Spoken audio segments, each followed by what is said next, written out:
شیر کامل episode number 51 Wasim Urdu والا کی آواز میں۔ MBA میں اس کی شاندار کامیابی کسی کے لیے بھی حیران کن نہیں تھی۔ اس کے ڈپارٹمنٹ میں ہر ایک کو پہلے سے ہی اس کا اندازہ تھا۔ اس کے اور اس کے کلاس فیلوز کے پروجیکٹس اور اسائنمنٹس میں اتنا فرق ہوتا تھا کہ اس کے پروفیسرز کو یہ ماننے میں کوئی یار نہیں تھا۔ وہ مقابلے کی اس دوڑ میں 10 گز آگے دوڑ رہا تھا اور MBA کے دوسرے سال میں اس نے اس فاصلے کو اور بڑھا دیا تھا۔ اس نے انٹرنشپ اقوام متحدہ کی ایک ایجنسی میں کی تھی اور اس کا MBA مکمل ہونے سے پہلے ہی اس ایجنسی کے علاوہ اس کے پاس 7 مختلف ملٹی نیشنل کمپنیز کی طرف سے آفرز موجود تھیں۔ تم اب آگے کیا کرنا چاہتے ہو؟ اس کے رزلٹ کے متعلق جاننے کے بعد سکندر عثمان نے اپنے پاس بلا کر پوچھا تھا۔ میں واپس امریکہ جا رہا ہوں۔ میں یونائٹڈ نیشنز کے ساتھ ہی کام کرنا چاہتا ہوں، لیکن میں چاہتا ہوں کہ تم اپنا بزنس شروع کرو یا میرے بزنس میں شامل ہو جاؤ۔ سکندر عثمان نے اس سے کہا، پاپا میں بزنس نہیں کر سکتا، بزنس والا ٹیمپرامنٹ نہیں ہے میرا، میں جاب کرنا چاہتا ہوں اور میں پاکستان میں رہنا بھی نہیں چاہتا۔ سکندر عثمان حیران ہوئے، تم نے پہلے کبھی ذکر نہیں کیا کہ تم پاکستان میں رہنا نہیں چاہتے، تم مستقل طور پر امریکہ میں سیٹل ہونا چاہتے ہو؟ پہلے میں نے امریکہ میں سیٹل ہونے کے بارے میں نہیں سوچا تھا، لیکن اب میں وہی رہنا چاہتا ہوں۔ کیوں؟ وہ ان سے یہ کہنا نہیں چاہتا تھا کہ پاکستان میں اس کا ڈپریشن بڑھ جاتا ہے۔ وہ مسلسل امامہ کے بارے میں سوچتا رہتا تھا، وہاں ہر چیز اسے امامہ کی یاد دلاتی تھی۔ اس کے پچھتاوے اور احساس جرم میں اضافہ ہوتا جاتا تھا۔ میں یہاں ایڈجسٹ نہیں ہو سکتا۔ سکندر عثمان کچھ دیر اسے دیکھتے رہے۔ حالانکہ میرا خیال ہے تم ایڈجسٹ ہو سکتے ہو۔ سالار جانتا تھا ان کا اشارہ کس طرف تھا، مگر وہ خاموش رہا۔ جاب کرنا چاہتے ہو؟ ٹھیک ہے، چند سال جاب کر لو، لیکن اس کے بعد آ کر میرے بزنس کو دیکھو۔ یہ سب کچھ میں تم لوگوں کے لیے ہی اسٹیبلش کر رہا ہوں، دوسروں کے لیے نہیں۔ وہ کچھ دیر اسے سمجھاتے رہے۔ سالار خاموشی سے ان کی باتیں سنتا رہا۔ ایک ہفتے کے بعد وہ دوبارہ امریکہ آ گیا تھا اور اس کے چند ہفتے کے بعد اس نے یونیسیف میں جاب شروع کر دی۔ وہ نیو ہیون سے نیو یارک چلا گیا تھا۔ یہ ایک نئی زندگی کا آغاز تھا، اور وہاں آنے کے چند ہفتے بعد اسے یہ اندازہ بھی ہو گیا تھا کہ وہ کہیں فرار حاصل نہیں کر سکتا تھا۔ وہ اسے وہاں بھی اسی طرح یاد آ رہی تھی۔ اس کا احساس جرم وہاں بھی اس کا ساتھ چھوڑنے پر تیار نہیں تھا۔ وہ 16 سے 18 گھنٹے تک کام کرنے لگا۔ وہ ایک دن بھی 3-4 گھنٹے سے زیادہ نہیں سویا، اور دن رات کی اس مصروفیت نے اسے بڑی حد تک نارمل کر دیا تھا۔ اگر ایک طرف کام کے اس انبار نے اس کے ڈپریشن میں کمی کی تھی، تو دوسری طرف وہ اپنے ادارے کے نمایاں ترین ورکرز میں شمار ہونے لگا تھا۔ یونیسیف کے مختلف پروجیکٹس کے سلسلے میں وہ ایشیا، افریقہ اور لاطینی امریکہ کے ممالک جانے لگا۔ غربت اور بیماری کو وہ پہلی دفعہ اپنی آنکھوں سے اتنے قریب سے دیکھ رہا تھا۔ رپورٹس اور اخباروں میں چھپنے والے حقائق میں اور ان حقائق کو اپنی تمام ہولناکی کے ساتھ کھلی آنکھ سے دیکھنے میں بہت فرق ہوتا ہے، اور یہ فرق اسے اس جاب میں ہی سمجھ میں آیا تھا۔ ہر روز بھوکے سونے والے لوگوں کی تعداد کروڑوں میں تھی۔ ہر رات پیٹ بھر کر ضرورت سے زیادہ کھا لینے والوں کی تعداد بھی کروڑوں میں تھی۔ صرف 3 وقت کا کھانا، سر پر چھت اور جسم پر لباس بھی کتنی بڑی نعمتیں تھیں، اسے تب سمجھ میں آیا تھا۔ وہ یونیسیف کی ٹیم کے ساتھ چارٹرڈ طیاروں میں سفر کرتے ہوئے اپنی زندگی کے بارے میں سوچتا۔ اس نے زندگی میں ایسے کون سے کارنامے انجام دیے تھے کہ اسے وہ پرآسائش زندگی دی گئی تھی جو وہ گزار رہا تھا، اور ان لوگوں سے کیا گناہ ہوئے تھے کہ وہ زندگی کی تمام بنیادی ضروریات سے محروم صرف زندہ رہنے کی خواہش میں خوراک کے ان پیکٹس کے پیچھے بھاگتے پھرتے تھے۔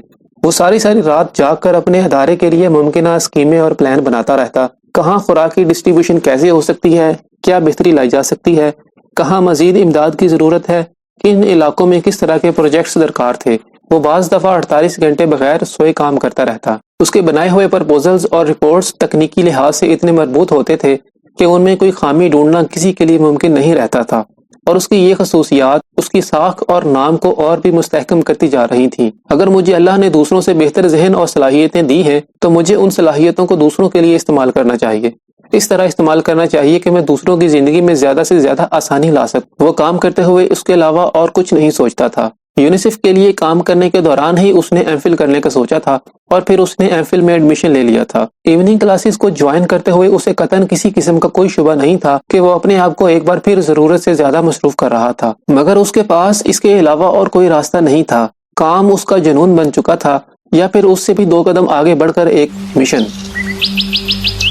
فرقان سے سالار کی پہلی ملاقات امریکہ سے پاکستان آتے ہوئے فلائٹ کے دوران ہوئی۔ وہ اس کے ساتھ والی سیٹ پر بیٹھا ہوا تھا۔ وہ امریکہ میں ڈاکٹرز کی کسی کانفرنس میں شرکت کر کے واپس آ رہا تھا، جبکہ سالار سکندر اپنی بہن انیتا کی شادی میں شرکت کے لیے پاکستان آ رہا تھا۔ اس لمبی فلائٹ کے دوران دونوں کے درمیان ابتدائی تعارف کے بعد گفتگو کا صلہ تھما نہیں۔ فرقان عمر میں سالار سے کافی بڑا تھا، وہ 35 سال کا تھا۔ لندن اسپیشلائزیشن کرنے کے بعد وہ پاکستان واپس آ گیا تھا اور وہاں ایک ہاسپٹل میں کام کر رہا تھا۔ وہ شادی شدہ تھا اور اس کے 2 بچے بھی تھے۔ چند گھنٹے آپس میں گفتگو کرتے رہنے کے بعد فرقان اور وہ سونے کی تیاری کرنے لگے۔ سالار نے معمول کے مطابق اپنے بریف کیس سے سلیپنگ پلز کی ایک گولی پانی کے ساتھ نگل لی۔ فرقان نے اس کی اس تمام کارروائی کو خاموشی سے دیکھا۔ جب اس نے بریف کیس بند کر کے دوبارہ رکھ دیا تو فرقان نے کہا، اکثر لوگ فلائٹ کے دوران سلیپنگ پلز کے بغیر نہیں سو سکتے۔ سالار نے گردن موڑ کر اسے دیکھا اور کہا، میں سلیپنگ پلز کے بغیر نہیں سو سکتا۔ فلائٹ میں ہوں یا نہ ہوں اس سے کوئی فرق نہیں پڑتا۔ سونے میں مشکل پیش آتی ہے؟ فرقان کو ایک دم کچھ تجسس ہوا۔ مشکل؟ سالار مسکرایا، میں سرے سے سو ہی نہیں سکتا۔ میں سلیپنگ پلز لیتا ہوں اور 3-4 گھنٹے سو لیتا ہوں۔ انسومینیا؟ فرقان نے پوچھا۔ شاید، میں نے ڈاکٹر سے چیک اپ نہیں کروایا مگر شاید یہ وہی ہے۔ سالار نے قدرے لاپرواہی سے کہا، تمہیں چیک اپ کروانا چاہیے تھا۔ اس عمر میں انسومینیا؟ یہ کوئی بہت صحت مند علامت نہیں ہے۔ میرا خیال ہے تم کام کے پیچھے جنونی ہو چکے ہو اور اسی وجہ سے تم نے اپنی سونے کی نارمل روٹین کو خراب کر لیا ہے۔ فرقان اب کسی ڈاکٹر کی طرح بول رہا تھا۔ سالار مسکراتے ہوئے سنتا رہا۔ وہ اسے نہیں بتا سکتا تھا کہ وہ اگر رات دن مسلسل کام نہ کرے تو وہ اس احساس جرم کے ساتھ زندہ نہیں رہ سکتا تھا جسے وہ محسوس کرتا تھا۔ وہ اسے یہ بھی نہیں بتا سکتا تھا کہ وہ سلیپنگ پلز کے بغیر سونے کی کوشش کرے تو وہ امامہ کے بارے میں سوچنے لگتا ہے، اس حد تک کہ اسے اپنا سر درد سے پھٹتا ہوا محسوس ہونے لگتا ہے۔ کتنے گھنٹے کام کرتے ہو ایک دن میں؟ فرقان اب پوچھ رہا تھا۔ 18 گھنٹے، بعض دفعہ 20۔ مائی گڈنس! اور کب سے؟ 2-3 سال سے۔ اور تب ہی سے نیند کا مسئلہ ہوگا تمہیں۔ میں نے ٹھیک اندازہ لگایا، تم نے خود اپنی روٹین خراب کر لی ہے، فرقان نے اس سے کہا، ورنہ اتنے گھنٹے کام کرنے والے آدمی کو تو ذہنی تھکن ہی ایک لمبی اور پرسکون نیند سلا دیتی ہے۔ یہ میرے ساتھ نہیں ہوتا، سالار نے مدھم لہجے میں کہا۔ یہی تو تمہیں جاننے کی کوشش کرنی چاہیے کہ اگر یہ تمہارے ساتھ نہیں ہوتا تو کیوں نہیں ہوتا۔ سالار اس سے یہ نہیں کہہ سکا کہ وہ وجہ جانتا ہے۔ کچھ دیر کی خاموشی کے بعد فرقان نے اس سے کہا، میں اگر تمہیں کچھ آیتیں بتاؤں رات کو سونے سے پہلے تو تم پڑھ سکو گے؟ کیوں نہیں پڑھ سکوں گا؟ سالار نے گردن موڑ کر اس سے کہا، نہیں، اصل میں تمہارے اور میرے جیسے لوگ جو زیادہ پڑھ لیتے ہیں اور خاص طور پر تعلیم مغرب میں حاصل کرتے ہیں وہ ایسی چیزوں پر یقین نہیں رکھتے یا انہیں پریکٹیکل نہیں سمجھتے۔ فرقان نے وضاحت کی، فرقان، میں حافظ قرآن ہوں۔ سالار نے اسی طرح لیٹے ہوئے پرسکون آواز میں کہا۔ فرقان کو جیسے کرنٹ لگا۔ میں روز رات کو سونے سے پہلے 1 سپارہ پڑھ کر سوتا ہوں۔ میرے ساتھ یقین یا اعتماد کا کوئی مسئلہ نہیں ہے۔ سالار نے بات جاری رکھی، میں بھی حافظ قرآن ہوں، فرقان نے بتایا۔ سالار نے گردن موڑ کر مسکراتے ہوئے اسے دیکھا۔ وہ یقیناً ایک خوشگوار اتفاق تھا۔ اگرچہ فرقان نے داڑھی رکھی ہوئی تھی مگر سالار کو پھر بھی یہ اندازہ نہیں ہو پایا تھا کہ وہ حافظ قرآن ہے۔ پھر تو تمہیں اس طرح کا کوئی مسئلہ نہیں ہونا چاہیے۔ قرآن پاک کی تلاوت کر کے سونے والے انسان کو نیند نہ آئے، یہ مجھے عجیب لگتا ہے۔ سالار نے فرقان کو بڑبڑاتے سنا۔ وہ اب اپنے حواس کو ہلکا ہلکا مفلوج پا رہا تھا۔ نیند اس پر غلبہ پا رہی تھی۔ اس نے آنکھیں بند کر لی۔ تمہیں کوئی پریشانی ہے؟ اس نے فرقان کی آواز سنی۔ وہ نیند کی گولیوں کے زیر اثر نہ ہوتا تو مسکرا کر انکار کر دیتا، مگر وہ جس حالت میں تھا اس میں وہ انکار نہیں کر سکا۔ ہاں، مجھے بہت زیادہ پریشانیاں ہیں، مجھے سکون نہیں ہے، مجھے لگتا ہے میں مسلسل کسی صحرا میں سفر کر رہا ہوں۔ پچھتاوے اور احساس جرم مجھے چھوڑتے ہی نہیں۔ مجھے کسی پیر کامل کی تلاش ہے جو مجھے اس تکلیف سے نکال دے، جو مجھے میری زندگی کا راستہ دکھا دے۔ فرقان دم بخود اس کا چہرہ دیکھ رہا تھا۔ سالار کی آنکھیں بند تھیں مگر وہ اس کی آنکھوں کے کونوں سے نکلتی نمی کو دیکھ رہا تھا۔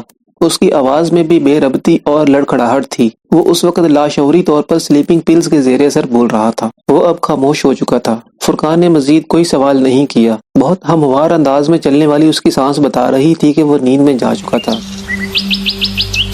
جہاز میں ہونے والی وہ ملاقات وہیں ختم نہیں ہوئی۔ وہ دونوں جاگنے کے بعد بھی آپس میں گفتگو کرتے رہے۔ فرقان نے سالار سے ان چند جملوں کے بارے میں نہیں پوچھا تھا جو اس نے نیند کی آغوش میں سماتے ہوئے بولے تھے۔ خود سالار کو بھی اندازہ نہیں تھا کہ اس نے سونے سے پہلے اس سے کچھ کہا تھا۔ اگر کہا تھا تو کیا کہا تھا؟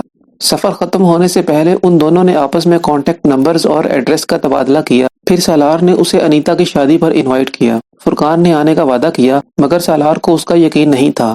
ان دونوں کی فلائٹ کراچی تک تھی، پھر سالار کو اسلام آباد کی فلائٹ لینی تھی جبکہ فرقان کو لاہور کی۔